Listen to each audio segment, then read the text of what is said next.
देखो शिखरे आपंक स्वागत। आज मुझे नहीं आसी देश विदेशर 30 टी मुख्य खबर। वीडियो शेष में अच्छी आज अनुचिंता और आज हस कथा, तेणु भिडटी शेष पर्यंत निश्चित देखंतु। नंबर 1, आज मोदी ओडिशा गस्त। संध्या 5टार भुवनेश्वर करेंगे विशाल रोड शो। लोकसभा निर्वाचन द्वितीय पर्याय मतदान पर बीजेपीर प्रचार जोरसोर में चली। क्रम में आज ओडिशा गस्तरे आसुचंती प्रधानमंत्री मोदी। पीएम मोदी 16 तारिख दिन सकाळ 11टारे संबलपुर जिला हीराकुद रोड लोपरंठारे पहुंची विजय संकल्प समावेश में उद्बोधन देवा सहित अपराह्न 5टारे मोदी भुवनेश्वर पहुंची एक विशाल रोड शो रे भाग नेबे। यह रोड शो विमानबंदर बाहरी बरमुंडा पड़िया पहुंचब। बरमुंडा पड़िया हेबाकुथिबा विजय संकल्प समावेश में प्रधानमंत्री मोदी उद्बोधन देबे। नंबर 2, बरगड़ अताबिरा पुणी बर्षिले नवीन।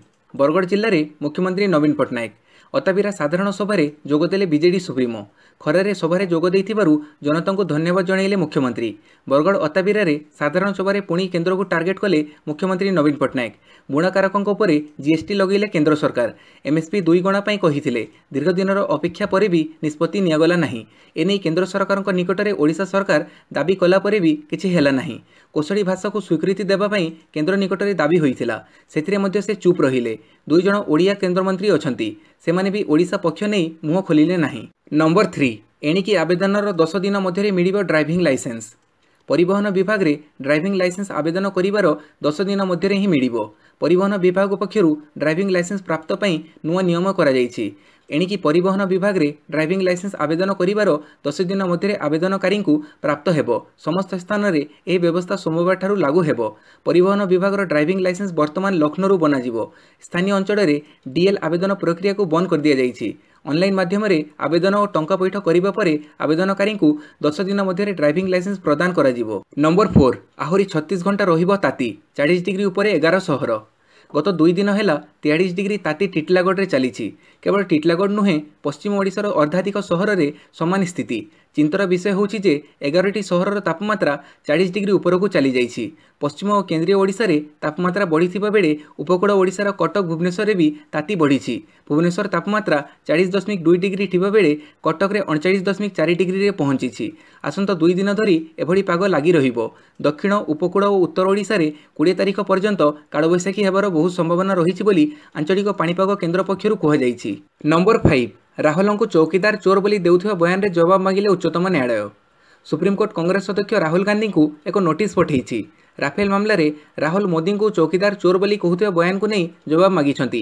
बीजेपी सांसद मीनाक्षी लेखी याचिका राहुल को यही नोटिस पठा जाइछि। अप्रैल 22 रे यार जवाब देवाक राहुल को उच्चतम न्यायालय कहिछंती। अप्रैल 22 रे यार परवर्ती शुणाणी हेबो। मुख्य न्यायाधीश रंजन गोगोई खंडपीठ कहिछंती कि मोदी को नहीं अदालत एभली कौनसी शब्द व्यवहार करि नाहंती, किंतु राहुल गांधी एभली कहिबा संपूर्ण भाव में भूल। नंबर 6, स्वदेशी क्रूज मिसाइल निर्भयर सफल परीक्षण। भारत आज 1000 किलोमीटर पर्यंत लक्ष्यभेद करिपारुथिबा स्वदेशी सबसोनिक क्रूज मिसाइल निर्भयर सफल परीक्षण करिछि। ओडिशार तटीय अंचल में यह परीक्षण करा जायथिला। या पूर्वरु यह मिसाइल बहुत थर परीक्षण करा जायथिला। आज यार सफल परीक्षण पर यह खूब शीघ्र सेना सामिल करा जिवो। भारतीय रक्षा अनुसंधान एवं विकास संस्था यह विकसित करिछि। क्रूज मिसाइल क्षमतार अमेरिकार प्रसिद्ध टामकाक मिसाइल बराबर रही। निर्भय मिसाइल 300 किलोग्राम पर्यंत परमाणु वेयरहेड निज सह नहीं पारिबो। नंबर 7, 20,000 चाकरी बंचाइबा मोदी को गुहारी कले जेट एयरवेज पायलट। ऋण बोझे बुड़ी रही आर्थिक संकट मध्य गति करुवा घरोई विमान प्रदानकारी संस्था जेट एयरवेजर भविष्य को नहीं प्रश्नवाची सृष्टि होइछि। कंपनी पक्षरु पायलट एवं अन्य कर्मचारी मानकु ठीक भाव दरमा दि जाई पारु नाही। सेपटे प्रमुख ऋणदाता एसबीआई कंपनीर 75% अंशधन बिक्री करने को योजना चढ़ाई। एभली स्थिति रे कंपनी बंद हेले प्राय 20,000 कर्मचारी चाकरी हरइबे। तेणु कंपनी को उद्धार करने सह 20,000 चाकरी बंचाइबाकू जेट एयरवेजर पायलट माने गुहारी करिसंती। एथिसह बुड़ी जाउथुबा जेट एयरवेज संस्था को उद्धार करिबारे सहायता करिबा लागि पायलट माने एसबीआई को निवेदन करिसंती। नंबर 8, टिकटॉक मामला। मद्रास हाइकोर्टक आदेश उपरे लागिबनी रहितादेश। सुप्रीमकोर्ट टिकटॉक वीडियो ऐप उपरे कटकणा लगेबाकू नहीं मद्रास हाइकोर्टक आदेश उपरे रहितादेश लगेबाकू सुप्रीमकोर्ट मना कर दैछंती। सुप्रीमकोर्टर प्रधान विचारपति रंजन गोगोई अध्यक्षतार गठित खंडपीठ यह मामलें एप्रिल 22 तारिख में आगामी शुणाणी करेंगे। आसंताकाली माड्रास हाइकोर्टे ଏହି ମାମଲାର ଶୁଣାଣି ହେବାକୁ ଥିବାରୁ ସୁପ୍ରିମକୋର୍ଟ ଆସନ୍ତା 22 ତାରିଖକୁ ଏହାର ଶୁଣାଣି ପାଇଁ ସ୍ଥିର କରିଛନ୍ତି। ସୂଚନାଯୋଗ୍ୟ ଏହି ଆପ୍ ମାଧ୍ୟମରେ ସମାଜକୁ ଅଶ୍ଳୀଳ ଏବଂ ଅରୁଚିକର ବାର୍ତ୍ତା ଯାଉଥିବା ଅଭିଯୋଗରେ ଏପ୍ରିଲ 3 ତାରିଖରେ ମାଡ୍ରାସ ହାଇକୋର୍ଟ ଟିକଟକ୍ ଉପରେ ପ୍ରତିବନ୍ଧକ ଲଗାଇବାକୁ କେନ୍ଦ୍ରକୁ ନିର୍ଦ୍ଦେଶ ଦେଇଥିଲେ। ନମ୍ବର 9 ପୂର୍ବ ଉତ୍ତର ରାଜ୍ୟମାନଙ୍କର ଭୀଷଣ ତୋଫାନ 3 ଜଣ ମହିଳାଙ୍କର ମୃତ୍ୟୁ। ଭାରତର ପୂର୍ବ ଉତ୍ତର ରାଜ୍ୟମାନଙ୍କର ସୋମବାର ଅପରାହ୍ନରେ ଭୀଷଣ ତୋଫାନ ଆସିବାରୁ 3 ଜଣ ମହିଳାଙ୍କର ମୃତ୍ୟୁ ହୋଇଛି। ଗତ 2 ଦିନ ଧରି ବିଭିନ୍ନ ପାର୍ବତ୍ୟାଞ୍ଚଳରେ ପ୍ରବଳ ବର୍ଷା ହେଉଛି। ଏଥିଯୋଗୁଁ ଅନେକ ଘର କ୍ଷତିଗ୍ରସ୍ତ ହୋଇଛି। ପ୍ରବଳ ବର୍ଷା ଓ ମାଟି ଅତଡ଼ା ଖସିବା ଯୋଗୁଁ 3 ଜଣ ମହିଳାଙ୍କର ମୃତ୍ୟୁ ହୋଇଛି। ମିଜୋରାମ ଓ ମଣିପୁର ଏହି ତୋଫାନ ଯୋଗୁଁ ଅଧିକ କ୍ଷତିଗ୍ରସ୍ତ ହୋଇଛି। ନମ୍ବର 10 ସରକାର ଗଢ଼ିବା ପରେ ଏସୀୟ ସମ୍ମିଳନୀକୁ ଯିବେ ନୂତନ ପ୍ରଧାନମନ୍ତ୍ରୀ, ଇମରାନ ହେବେ ସାମିଲ। ସରକାର ଗଢ଼ିବା ପରେ ପ୍ରଧାନମନ୍ତ୍ରୀଙ୍କୁ ଆଗାମୀ ଜୁନ୍ ମାସରେ ହେବାକୁ ଥିବା ବହୁପକ୍ଷୀୟ ସମ୍ମିଳନୀରେ ଯୋଗ ଦେବା ପାଇଁ ବିଦେଶ ଗସ୍ତ କରିବାକୁ ହେବ। ସେ ଜୁନ୍ 14-15ରେ ସାଂଘାଇ କୋଅପରେସନ୍ ଅର୍ଗାନାଇଜେସନରେ ଅଂଶଗ୍ରହଣ କରିବେ, ଯେଉଁଠାରେ କି ପାକିସ୍ତାନ ପ୍ରଧାନମନ୍ତ୍ରୀ ଇମରାନ ଖାନ ମଧ୍ୟ ଉପସ୍ଥିତ ରହିବେ। ନିକଟରେ ପାକିସ୍ତାନ ପ୍ରଧାନମନ୍ତ୍ରୀ ଇମରାନ ଖାନଙ୍କ ବୟାନ ପାକିସ୍ତାନ ଭାରତରେ ଦକ୍ଷିଣପନ୍ଥୀ ସରକାରଙ୍କ ପ୍ରତି ପକ୍ଷ ରଖିଥିଲେ। ବର୍ତ୍ତମାନର ପାକିସ୍ତାନ ଉଚ୍ଚାୟୁକ୍ତ ସୋହେଲ ମହମ୍ମଦ ରବିବାର କହିଛନ୍ତି, ଆମେ ଆଶା କରୁଛୁ ଯେ ଭାରତରେ ନିର୍ବାଚନ ପରେ ନୂଆଦିଲ୍ଲୀ ସହିତ ଆମର ଆଲୋଚନା ହେବ। ନମ୍ବର 11 ଯୋଗୀ ଏବଂ ମାୟାବତୀଙ୍କ ନିର୍ବାଚନୀ ପ୍ରଚାର ଉପରେ ପ୍ରତିବନ୍ଧକ। ନିର୍ବାଚନ ଆୟୋଗ ସୋମବାର ଉତ୍ତରପ୍ରଦେଶ ମୁଖ୍ୟମନ୍ତ୍ରୀ ଯୋଗୀ ଆଦିତ୍ୟନାଥଙ୍କ ନିର୍ବାଚନୀ ପ୍ରଚାର ଉପରେ 72 ଘଣ୍ଟା ଏବଂ ବହୁଜନ ସମାଜ ପାର୍ଟି ଅଧ୍ୟକ୍ଷା ମାୟାବତୀଙ୍କ ପ୍ରଚାର ଉପରେ 48 ଘଣ୍ଟାର ପ୍ରତିବନ୍ଧକ ଲଗାଇଛି। ମଙ୍ଗଳବାର ସକାଳ 6ଟାରୁ ଏହି ପ୍ରତିବନ୍ଧକ ଲାଗୁ ହେବ। ଯୋଗୀ ଏବଂ ମାୟାବତୀଙ୍କ ବିରୋଧରେ ନିର୍ବାଚନ ଆଚରଣ ବିଧି ଉଲ୍ଲଂଘନ ଅଭିଯୋଗ ରହିଛି। ଉଭୟ ଉତ୍ତେଜକ ଭାଷଣ ଦେଇଥିବା ଅଭିଯୋଗ ହୋଇଥିଲା। ସୁପ୍ରିମକୋର୍ଟ ସୋମବାର ଏହି ମାମଲାର ଅସନ୍ତୋଷ ବ୍ୟକ୍ତ କରିବା ସହ ଉଭୟ ନେତାଙ୍କ ବିରୋଧରେ କାର୍ଯ୍ୟାନୁଷ୍ଠାନ ନେବାକୁ ନିର୍ବାଚନ ଆୟୋଗଙ୍କୁ କହିଥିଲେ। ନମ୍ବର 12 ମସଜିଦରେ ମହିଳାଙ୍କ ପ୍ରବେଶ ପାଇଁ ସୁପ୍ରିମକୋର୍ଟରେ ଆବେଦନ। ମସଜିଦ ମଧ୍ୟକୁ ମହିଳାଙ୍କ ପ୍ରବେଶ ଓ ସେଠାରେ ପ୍ରାର୍ଥନା କରିବାକୁ ଅନୁମତି ଦିଆଯାଉ ବୋଲି ଦାବି କରି ଏକ ଆବେଦନ ସୁପ୍ରିମକୋର୍ଟରେ କରାଯାଇଛି। ଏକ ମୁସଲିମ ଦମ୍ପତି ଏଭଳି ଆବେଦନ କରି ସୁପ୍ରିମକୋର୍ଟଙ୍କ ଦ୍ୱାରସ୍ଥ ହୋଇଥିବା ବେଳେ ଆଜି ଏହାର ଶୁଣାଣି ହେବ ବୋଲି ଦିନ ଧାର୍ଯ୍ୟ କରାଯାଇଛି। ଗତବର୍ଷ ସୁପ୍ରିମକୋର୍ଟ କେରଳର ପ୍ରସିଦ୍ଧ ସାବରିମାଲା ମନ୍ଦିରରେ ମହିଳାଙ୍କ ପ୍ରବେଶ ପାଇଁ ଅନୁମତି ଦେଇଥିଲେ। ଏହି ରାୟ ଶୁଣି ମହାରାଷ୍ଟ୍ରରେ ରହୁଥିବା ୟସ୍ମିତ ଜୁବେର ଅହମଦ ପୀରଜାଦା ଓ ଜୁବେର ଅହମଦ ପୀରଜାଦା ମସଜିଦରେ ମଧ୍ୟ ମହିଳାଙ୍କ ପ୍ରବେଶ ପାଇଁ ଅନୁମତି ମିଳିବା ଦରକାର ବୋଲି ଦାବି କରିଥିଲେ। ନମ୍ବର 13 ଦିଲ୍ଲୀରେ କଂଗ୍ରେସ ଓ ଆମ୍ ଆଦମୀ ପାର୍ଟି ମେଣ୍ଟ ସପକ୍ଷରେ ଟ୍ୱିଟ୍ କଲେ ରାହୁଲ ସୋମବାର ଆପ୍ର ମୁଖ୍ୟ ଅରବିନ୍ଦ କେଜରିୱାଲଙ୍କୁ ରାହୁଲ ଟ୍ୱିଟ୍ କରି ଲେଖିଛନ୍ତି ଯେ ଦିଲ୍ଲୀରେ ଆପ୍ କଂଗ୍ରେସ ମେଣ୍ଟମାନେ ବିଜେପିର ମୂଳପୋଛ କରିବା। କଂଗ୍ରେସ ଆପକୁ ଦିଲ୍ଲୀର 4ଟି ସିଟ୍ ଦେବା ପାଇଁ ପ୍ରସ୍ତୁତ। ମାତ୍ର କେଜରିୱାଲ ପୁଣି ଏକ ୟୁ-ଟର୍ନ ନେଇଛନ୍ତି। ଆମ ଦୁଆର ଏବେ ବି ଖୋଲା ଅଛି, ହେଲେ ସମୟ ଚାଲିଯାଉଛି। ରାହୁଲଙ୍କ ଟ୍ୱିଟ୍ର ଉତ୍ତର ଦେଇ କେଜରିୱାଲ ଲେଖିଛନ୍ତି, ଏପର୍ଯ୍ୟନ୍ତ କଥା ଚାଲୁ ରହିଛି ମାନେ କୌଣସି ୟୁ-ଟର୍ନ ହୋଇନାହିଁ। ଆପଣଙ୍କ କମେଣ୍ଟ ପ୍ରକାଶ କରୁଛି ଯେ ଆପଣ ମେଣ୍ଟ ପାଇଁ ଆଗ୍ରହୀ ନୁହନ୍ତି। କେଜରିୱାଲ ଆହୁରି ଅଭିଯୋଗ କରିଛନ୍ତି ଯେ କଂଗ୍ରେସ ମୁଖ୍ୟ ଉତ୍ତରପ୍ରଦେଶରେ ବିଜେପିକୁ ଜିତିବା ପାଇଁ ସାହାଯ୍ୟ କରୁଛନ୍ତି। ନମ୍ବର 14 ସରକାରୀ କ୍ୱାର୍ଟର୍ସରେ ବନ୍ଧୁକ କାରଖାନା। ରାଜଧାନୀର ଏକ ସରକାରୀ କ୍ୱାର୍ଟର୍ସରେ ଚାଲିଥିଲା ବନ୍ଧୁକ ତିଆରି କାରଖାନା। କମିଶନରେଟ୍ ପୁଲିସ ଏହି କାରଖାନାକୁ ଠାବ କରିଛି। ଓଡ଼ିଶା କୃଷି ଓ ବୈଷୟିକ ବିଶ୍ୱବିଦ୍ୟାଳୟ OUATର ଜଣେ କର୍ମଚାରୀ ଉକ୍ତ କ୍ୱାର୍ଟର୍ସରେ ରହୁଥିଲେ। ରବିବାର ବିଳମ୍ବିତ ରାତିରେ ଘର ଭିତରୁ ପ୍ରଚଣ୍ଡ ଶବ୍ଦ ଶୁଭିଥିଲା। ଏହାପରେ ଖବର ପାଇ ପୁଲିସ ସେଠାରେ ପହଞ୍ଚି ଚଢ଼ଉ କରିଥିଲା। କ୍ୱାର୍ଟର୍ସରୁ 3ଟି ଅର୍ଦ୍ଧନିର୍ମିତ ବନ୍ଧୁକ ସହ ବନ୍ଧୁକ ତିଆରି ପାଇଁ ଦରକାର ପଡ଼ୁଥିବା ସରଞ୍ଜାମ, ବିପୁଳ ପରିମାଣରେ ବାରୁଦ ଓ ଗୁଳି ପୁଲିସ ଜବତ କରିଛି। ନମ୍ବର 15 GSLVର ଚତୁର୍ଥ ଦଫା କାର୍ଯ୍ୟକ୍ରମ ଚାଲୁ ରଖିବା ନେଇ କ୍ୟାବିନେଟ୍ର ଅନୁମୋଦନ। GSLVର ଚତୁର୍ଥ ଦଫା କାର୍ଯ୍ୟକ୍ରମକୁ ଚାଲୁ ରଖିବା ପାଇଁ ପ୍ରଧାନମନ୍ତ୍ରୀ ମୋଦିଙ୍କ ଅଧ୍ୟକ୍ଷତାରେ କେନ୍ଦ୍ରୀୟ କ୍ୟାବିନେଟ୍ କମିଟି ମଞ୍ଜୁରୀ ପ୍ରଦାନ କରିଛନ୍ତି। 2021-24 ମଧ୍ୟରେ 5ଟି GSLVର ଉତ୍କ୍ଷେପଣ ହେବାର କାର୍ଯ୍ୟକ୍ରମ ରହିଛି। GSLVର ଚତୁର୍ଥ ଦଫା କାର୍ଯ୍ୟକ୍ରମ Jio imaging, navigation, data relay ଯୋଗାଯୋଗ ଏବଂ ମହାକାଶ ବିଜ୍ଞାନ ପାଇଁ 2 ଟନ୍ ଓଜନର ଉପଗ୍ରହ ଉତ୍କ୍ଷେପଣ କରାଇବାରେ ସମର୍ଥ ହେବ। ଏହି କାର୍ଯ୍ୟକ୍ରମ ପାଇଁ ମୋଟ 2729.13 କୋଟି ଟଙ୍କା ଆବଶ୍ୟକ ହେବ। ନମ୍ବର 16 18ରେ ଓଡ଼ିଶା ଆସିବେ ଉମା ଭାରତୀ ଓ ନୀତିନ ଗଡ଼କରୀ। ସାଧାରଣ ନିର୍ବାଚନ ପାଇଁ ମତଦାନ ଆରମ୍ଭ ହୋଇସାରିଛି। ଓଡ଼ିଶାରେ ବାକି ଥିବା ଆଉ 3ଟି ପର୍ଯ୍ୟାୟ ମତଦାନ ପାଇଁ ବିଜେପିର ପ୍ରଚାର କରିବାକୁ ଚଳିତ ମାସ 18 ତାରିଖରେ ଉମା ଭାରତୀ ଓ ନୀତିନ ଗଡ଼କରୀ ଓଡ଼ିଶା ଆସି ସଭାରେ ଯୋଗ ଦେବା କାର୍ଯ୍ୟକ୍ରମ ରହିଛି। ଓଡ଼ିଶାରେ ଦଳକୁ ସୁଦୃଢ଼ କରି ସରକାର ଗଠନ କରିବାକୁ ଲକ୍ଷ୍ୟ ରଖିଛି ବିଜେପି। ଏପ୍ରିଲ 18ରେ ଓଡ଼ିଶା ଗସ୍ତରେ ଆସି ଉମା ଭାରତୀ କଟକ ସଦର, ଚୌଦ୍ୱାର ଓ ପରେ ସତ୍ୟବାଦୀରେ ସଭା କରିବା କାର୍ଯ୍ୟକ୍ରମ ରହିଛି। ସେହିପରି ନୀତିନ ଗଡ଼କରୀ ମଧ୍ୟ 3ଟି ସଂସଦୀୟ କ୍ଷେତ୍ରରେ ପ୍ରଚାର କରିବେ। ନମ୍ବର 17 ଦୁର୍ନୀତି ମାମଲା ରୁଜୁ ପାଇଁ ଅନୁମତି ଅପେକ୍ଷାରେ କେନ୍ଦ୍ରୀୟ ଭିଜିଲାନ୍ସ କମିଶନ। ପ୍ରାୟ 4 ମାସରୁ ଅଧିକ ସମୟ ହେବ ସରକାରଙ୍କ ଅନୁମତି ମିଳୁନଥିବାରୁ କେନ୍ଦ୍ରୀୟ ଭିଜିଲାନ୍ସ କମିଶନ 79 ଜଣ କେନ୍ଦ୍ରୀୟ କର୍ମଚାରୀଙ୍କ ବିରୁଦ୍ଧରେ ଦୁର୍ନୀତି ମାମଲା ଆରମ୍ଭ କରିପାରୁନଥିବା ଜଣାପଡ଼ିଛି।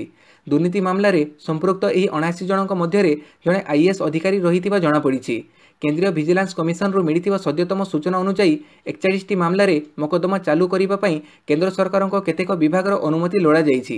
ସବୁଠାରୁ ଅଧିକ ମାମଲା कार्मिक मंत्रालय अनुमति अपेक्षा रही। नियम अनुजाई मकद्दमा चलिबार 4 मास मध्यरे यह अनुमति आनिबा प्रक्रिया आवश्यक थिबा बेले एजाएं ताहा मिली पारि नाही। नंबर 18 क्यारीबैग 3 टंका मागिबारु बाट उपरे 9000 टंका जरिमाना। चंडीगढ़ निवासी दिनेश प्रसाद रुतुड़ी नामक जड़े ग्राहकों ठारू पर्यावरण सुरक्षा पर व्यवहृत क्यारीबैग 3 टंका मागिबारु बाटा कंपानी उपर 9000 टंकार जरिमाना लगी। उपभोक्ता फोरम पक्षर कहुई जदि बाटा पर्यावरण एक्टिविस्ट तेबे ताकू बिना मूल्य क्यारीबैग देवा उचित थिला। नंबर 19 जयप्रदा प्रति आजम खान अरुचिकर मंतव्य के नहीं विवाद तेजिला। उत्तर प्रदेश रामपुर लोकसभा आसन में बीजेपी प्रार्थी तथा अभिनेत्री जयप्रदा प्रति समाजवादी पार्टी नेता आजम खान अश्लील और अरुचिकर मंतव्य को नहीं विवाद बढ़िबारे लगी। ए संपर्क में स्थानीय थाना रे एतला दिया पर आजम खान विरुद्ध में मामला रुजु होईछि। आईपीसी धारा 509 और लोक प्रतिनिधित्व अधिनियम धारा 125 अनुसार मामला रुजु होगा सह पुलिस यार तदंत करुछि। राज्य महिला कमिशनर पक्षर आजम खान को नोटिस जारी कर जाइछि। अन्यपटे सोमवार आजम खान कहिसंति जे तांको मंतव्य को गणमाध्यम रे विकृत करा जाइछि। से मंतव्य देवा समय कार ना नहीं नथिले। जदि से दोषी प्रमाणित हुअंती तेबे निर्वाचन लड़िबे नाही बोली कहिसंति। नंबर 20 अक्षय शक्ति क्षेत्र में सहयोग नहीं भारत डेनमार्क मध्य राजीनामा को कैबिनेट अनुमोदन। समुद्रकूल पवन शक्ति उपर विशेष ध्यान दे अक्षय शक्ति क्षेत्र में रणनीतिक सहयोग प्रदान करने भारत सरकार नूतन अक्षय शक्ति मंत्रालय और डेनमार्क सरकार शक्ति उपयोग और पाणीपाग मंत्रालय मध्य स्वाक्षरित होता राजीनामा और भारत में एक इंडो डानिश अक्षय शक्ति उत्कर्ष केन्द्र प्रतिष्ठा नहीं बुझामणा पत्र को प्रधानमंत्री मोदी अध्यक्षतार केन्द्र कैबिनेट अनुमोदन प्रदान करिसेंति। यह राजीनामा नुआदिल्ली ठारे 2019 मार्च मासरे स्वाक्षरित होइतिला। यह सहयोग राजीनामार उद्देश्य होउछि समुद्रकूल पवन शक्ति उपरे विशेष गुरुत्व प्रदान करी उभय देश मध्य अक्षय शक्ति क्षेत्र में सहयोग वृद्धि करवा। नंबर 21 बीजेपी नेता हत्या प्रतिवाद रे खोर्धा बंद। बीजेपी नेता गुड़ी कर हत्या प्रतिवाद रे सोमवार खोर्धारे बंद पालन कर बीजेपी कर्मी माने सकाळ 8 रु अपराह्न 2टा पर्यंत यह बंद डाकरा देइछंती। बीजेपी कर्मी माने यह घटना को नहीं खोर्धा टाउन थाना सम्मुख में धारणा देइछंती। अभियुक्तों को गिरफ दाबी रे धारणा दिया जाइथिबा जणा पड़िछि। सूचनायोग्य जे रविवार विलंबित राति रे खोर्धारे बीजेपी नेता तथा मंडल सभापति मंगुली जेना को दुर्बृत्त माने गुड़ी करी हत्या करिथिबा अभियोग होइथिला। गुड़ी माडरे तांकर मृत्यु घटिथिला। नंबर 22 आजम खान और मानेका को भी प्रचार मना। निर्वाचन प्रचार बेले विवादीय बयान दे पुणी थे दंडित होइछंती 2 जण राजनेता। खाकी अंडरवेयर बयान पर समाजवादी पार्टी नेता आजम खान प्रचार उपरे निर्वाचन कमिशन 72 घंटा रोक लगेइछंती। सेहीपरि बीजेपी नेता तथा केन्द्रमंत्री मानेका गांधी मुस्लिम भोटर को परोक्ष धमक दे भोट मागिथिबारु निर्वाचन कमिशन तांकु 48 घंटा प्रचार न करने निर्देश देइछंती। नंबर 23 आरटीआई परिसर को आसिबा सबु राजनीतिक दल। देशर समस्त पंजीकृत जातीय और आंचलिक दलगुड़ी सूचना अधिकार आईन आरटीआई अधीन को आनिबापई होइथिबा आवेदन उपरे काली सुप्रीमकोर्ट शुणाणी करिसेंती। ए आवेदनर शुणाणी करी सर्वोच्च अदालत यह उपरे मत रखिबाकू निर्वाचन कमिशन और भारत सरकार को नोटिस करिसेंती। बीजेपी नेता तथा आईनजीवी अश्विनी उपाध्याय ए संक्रांत में सुप्रीमकोर्ट द्वारस्थ होते। आज प्रधान विचारपति जस्टिस गोगोई, जस्टिस दीपक गुप्ता और जस्टिस संजीव खन्ना खंडपीठ में यार शुणाणी होइथिला। नंबर 24 बीजेपी सरकार को आसिले गठन हेब नुआ ओडिशा। जोगी काली राउरकेला रे दलीय प्रार्थी प्रचार करिसेंती योगी आदित्यनाथ। यह परिप्रेक्षी रे से बीजेपी को भोट देवाई आह्वान करने सह उभय कांग्रेस और बीजेडी उपर बर्षिंट। से कहिसेंती जे सारा देश में गोटे स्वर शुभुछि। समस्ते मोदी को पुणी थे प्रधानमंत्री करने को कहउछंती।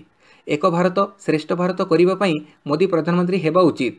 ओडिशा प्राकृतिक संपद में भरपूर किंतु यार विनियोग ओडिशार विकास होई पारुनी। यह केवल बीजेपी सरकार आसिले करि पारिबो। केंद्र एवं राज्य में गोटे सरकार हेले नुआ ओडिशा गठन हेबो। नंबर 25 सीएनजी कार रे विस्फोरण, जड़े मृत और 5 गुरुतर। हरियाणार गुड़गांव में एक बड़ धरणर विस्फोरण घटी। विस्फोरण द्वारा एक बाण गोदाम जड़ी जाइथिबा सूचना मिली। एथिरे जनकर मृत्यु होईछि एवं 5 जण गुरुतर आहत होइछंती। एही घटना गुड़गांवर खड़ीपुर शिल्पांचल में घटी। रविवार विलंबित राति रे बाण गोदाम निकट में थिबा एक सीएनजी चालित कार रे विस्फोरण घटी बाण गोदाम को निआं व्यापी जाइथिला। परे चाहू चाहू यह निआं स्थानीय अंचल को मध्य व्यापीथिला। निआरे जड़ी जड़े व्यक्तिंकर मृत्यु घटी। नंबर 26 आईपीएल बेंगलुरु को 5 विकेट रे परास्त कला मुंबई इंडियंस। आईपीएल 31तम मुकाबिला रे बेंगलुरु को 5 विकेट रे परास्त करिछि मुंबई इंडियंस। प्रथम इनिंग्स रे रॉयल चैलेंजर्स बेंगलुरु सोमवार निर्धारित 20 ओवर रे 7 विकेट हराई 171 रन करिथिला। द्वितीय पाड़ी रे 172 रन पीछा करी मुंबई 19 ओवर रे 5 विकेट हराई यह लक्ष्य को पूरा करिछि। नंबर 27 विश्वकप क्रिकेट पर भारतीय दल घोषणा। विश्वकप क्रिकेट ପାଇଁ ଭାରତୀୟ ଦଳ ଘୋଷଣା ହୋଇଛି। ଅଖିଳ ଭାରତୀୟ ସିନିୟର ଚୟନ ସମିତି ଏହି ଟିମ୍ ଘୋଷଣା କରିଛନ୍ତି। ବିଶ୍ୱକପ ମ୍ୟାଚ୍ ମେ 30 ତାରିଖରୁ ଜୁଲାଇ 14 ତାରିଖ ପର୍ଯ୍ୟନ୍ତ ଚାଲିବ।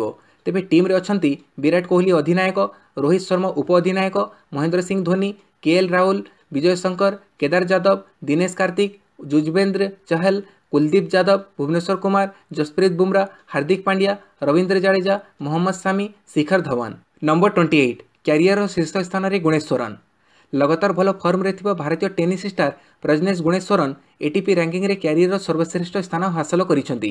सोमवार एटीपी पक्षरु जारी रैंकिंग रे गुणेश्वरन 80तम स्थान हासिल करिसेंती। चलित वर्ष फेब्रुआरी रे टॉप 100 रे प्रवेश करिथिबा 29 वर्षीय चेन्नई तारका लगातार रैंकिंग रे उन्नति आनिछंती। निकटरे गुणेश्वरन निजर प्रथम एटीपी मास्टर्स यथा इंडियन वेल्स रे भल प्रदर्शन करी तृतीय राउंड रे प्रवेश करथिले। नंबर 29 15तम टाइटल जीतिले टाइगर वुड। लगातार विवाद और आहत कारणरू एक समय क्यारियर खराब स्थिति में टाइगर वुड जबरदस्त प्रत्यावर्तन कर 83तम मास्टर्स गोल्ड टाइटल जीति। यह क्यारियर 15तम मेजर टाइटल। गत 11 वर्ष धरी टाइटल जीतबार वंचित रही 43 वर्षीय अमेरिकीय वुड 2008 यूएस ओपन पर प्रथम टाइटल निज नाम कर टाइटल जीतिबा पर से कही मो पाई अद्भुत अनुभूति। आहत कारणरू मु ठीक रे चली पारु नथिली, मु सोई पारु नथिली एवं किछि भी करि पारु नथिली। नंबर 30 सर्वाधिक टी20 स्कोर मान्यता फेरी पाइले सुरेश रैना। गोटे दिन पर सर्वाधिक टी20 रन स्कोर मान्यता फेरी पाइछंती सुरेश रैना। शनिवार रॉयल चैलेंजर्स बांग्लोर अधिनायक विराट कोहली टी20 फॉर्मेट रे भारतीय भाव सर्वाधिक स्कोरर होइथिले। चेन्नई सुपर किंग्स रो सुरेश रैना को कोहली अतिक्रम करथिले। कोहली ए पर्यंत 268 टी20 मैच खेली 8175 रन स्कोर करिसेंती। दिनक परे केकेआर विपक्ष रे रैना 58 रन करिबारु कोहली को टपी एबे 8203 रन रे पहुंची सर्वाधिक स्कोरर होई पारिछंती। आजिर अनुचिंता दुईटी गुण जीवन रे बहुत काम रे आसे। प्रथम नीरव रहिबा, कारण नीरवता ठारू बड़ उत्तर संसार रे नाही। द्वितीयटी हैला क्षमा करिबा, कारण क्षमा करिबा लोकंकटू बड़ हृदयवान ए संसार रे केही नाही। आजिर हस कथा सुचित्रा। सुलेखा तुम बापा कौन करती? सुलेखा से सबुबेले टंका बांटती। सुचित्रा से कौन जड़े दयालु व्यक्ति? सुलेखा ना से जड़े बैंक कैशियर अटंती। यह थिला आजिर 30टी बड़ खबर।